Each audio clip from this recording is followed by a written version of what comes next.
Hello दोस्तों, नमस्कार। कैसे हैं आप लोग? उम्मीद करते हैं अच्छे से होंगे और आप लोग का पढ़ाई अच्छा से चल रहा होगा। आइए आज हम लोग फिर से पढ़ते हैं 10 क्लास का math NCERT exercise 6.4 question number 1। क्या कह रहा है क्वेश्चन को देखते हैं। इस पर एक परिमेय था 6.6 परिमेय जो पढ़ लिए हैं, उसी के आधारित है। आप उस परिमेय को देख सकते हैं, देख लीजिएगा तब जा करके ये क्वेश्चन इस चैप्टर का सब हल होगा तो समझ में आएगा। क्वेश्चन क्या है कि त्रिभुज एबीसी और डीईएफ समरूप है। दो त्रिभुज लेना है और दोनों समरूप हैं। तो यहाँ पर हम इसको आकृति बना के बताते हैं। त्रिभुज एबीसी ए बी सी और डीईएफ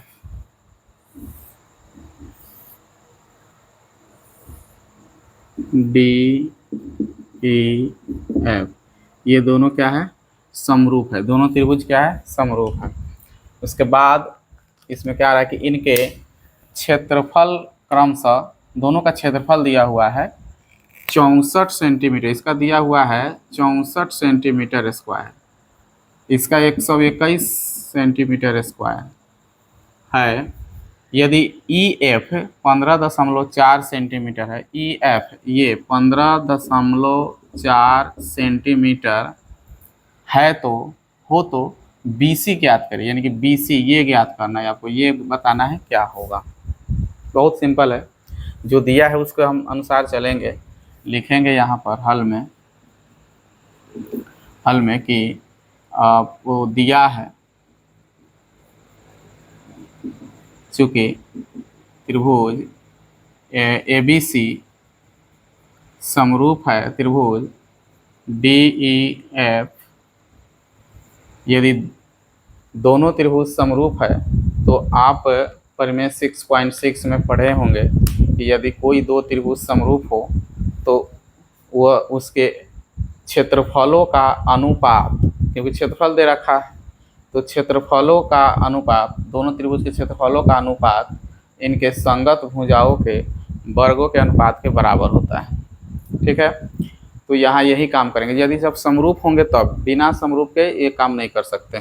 तो दोनों समरूप है, इसलिए त्रिभुज ए बी सी का क्षेत्रफल बटा त्रिभुज डी ई एफ का क्षेत्रफल बराबर उनके भुजाओं, संगत भुजाओं का अनुपात। तो जो भुजाएं निकालना है या जो दिया है यही इसको लेकर के चलना है। तो ये बी सी और बटा ई एफ और इसका वर्ग कर देंगे। ठीक है, वर्गों के अनुपात के बराबर होता है, ये साबित हुआ है परिमेय में, यदि दो त्रिभुज समरूप होते हैं तो। ठीक है, अब यहाँ क्षेत्रफल दिया है त्रिभुज एबीसी का क्षेत्रफल कितना? 64, तो लिख लेंगे 64 और इसका 121, तो 121 बराबर ये आपका BC है तो BC ही तो निकालना है तो BC लिख लेंगे। और EF दिया हुआ है 15.4 सेंटीमीटर, इसका वर्ग है तो वर्ग कर देंगे। स्क्वायर इधर आकर के रूट कर देगा, 64 रूट 64 बटा में 121 बराबर में BC बटा 15.4।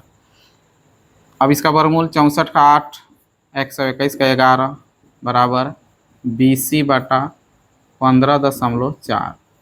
तेरह भाई गुना होगा, BC से इसमें गुना होगा 11, यानी 11 गुने BC बराबर इससे इसमें गुना होगा 8 गुने 15.4। फिर BC बराबर लिखेंगे 8 गुने 15.4 और बटा में आ जाएगा 11।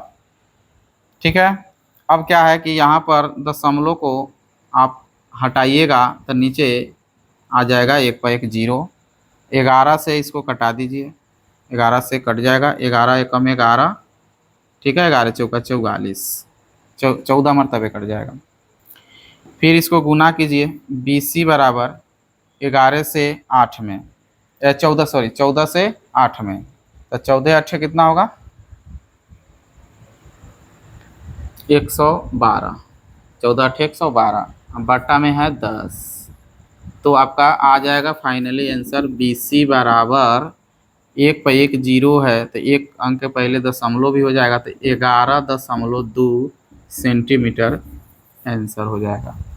यानी आपका BC का मान निकल के आ गया 11.2। बहुत सिंपल है। इस तरह का क्वेश्चन ऑब्जेक्टिव में खास करके मिलता है बनाने के लिए। तो जब इस तरह का क्वेश्चन को ऑब्जेक्टिव में अगर देता है तो इतना बनाने की ज़रूरी नहीं है। अगर ऑब्जेक्टिव में देता है तो आपको जो क्षेत्रफल का दिया रहेगा उस क्षेत्रफल को, आप भुजा एक दिया हो तो सीधा यहाँ रखना है, कर लेना है काम, इतना लिखने की ज़रूरी नहीं है, सीधा डायरेक्ट मान रखेंगे और हल कर लेंगे। यदि बनाने के लिए देता है तो लिखना पड़ेगा कि त्रिभुज ABC और ये समरूप है, क्षेत्रफलों का अनुपात, फिर ये रखेंगे मान, पूरे रूप से इसको हल करेंगे तो जाकर के नंबर बहुत अच्छा।